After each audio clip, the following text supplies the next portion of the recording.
اسلام کا کافی اثر تھا اس ایریا کے اندر، کیونکہ اسلام 712 میں یہاں پر آئی سندھ میں. اس کے بعد مغلوں کا دور ہے، اسلامی دور ہے، قطب الدین ایبک کا دور ہے، جہانگیر کا دور ہے. تو اس ٹائم کے اندر مغل بادشاہ جو ہے وہ اپنے محلوں میں مناظروں کا ارینج کرواتے کرسچن مسلمز کی.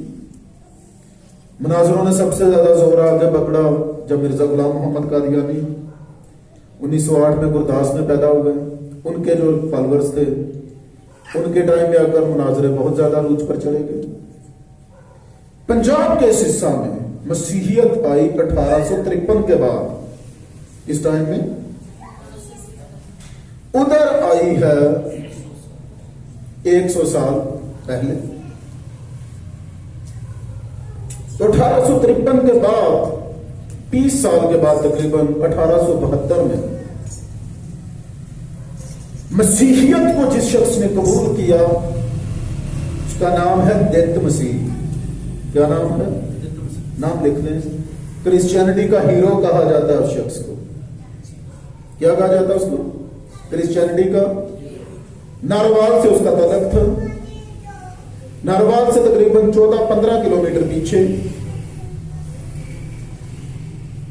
پسرور سے جاتے ہوئے یہ پہلے آتا ہے. ناروال سے اگر آپ واپس آ رہے ہیں تو بڑا سٹاپ جو ہے، چھوٹے چھوٹے سٹاپ ہے، چھوٹے چھوٹے ولیجز ہیں. میرا خود اسی علاقہ سے تعلق ہے. میرا اپنا گاؤں ناروال سے 7 کلومیٹر پیچھے ہے. اور دت مسیح کا جو گاؤں تھا وہ تھا شہابدی کے. وہاں سے یہ شخص، اس کو کسی دوست نے اس کے بتایا کہ یسوع مسیح جو ہے اس نے ہم سب کا کفارہ دیا ہے، اسی نے ہمیں بچایا ہے، اس نے انکنڈیشنل لو ہمارے ساتھ کیا ہے، محبت کی ہے. تو دت مسیح نے یسوع مسیح کو قبول کر لیا. اس وقت جو مشنریز کام کر رہے تھے، مشنریز کیونکہ ہندوازم کے اندر 4 بڑی برادریاں کہہ سکتے ہیں آپ ان کو، 4 بڑی کاسٹ کہہ سکتے ہیں آپ ان کو.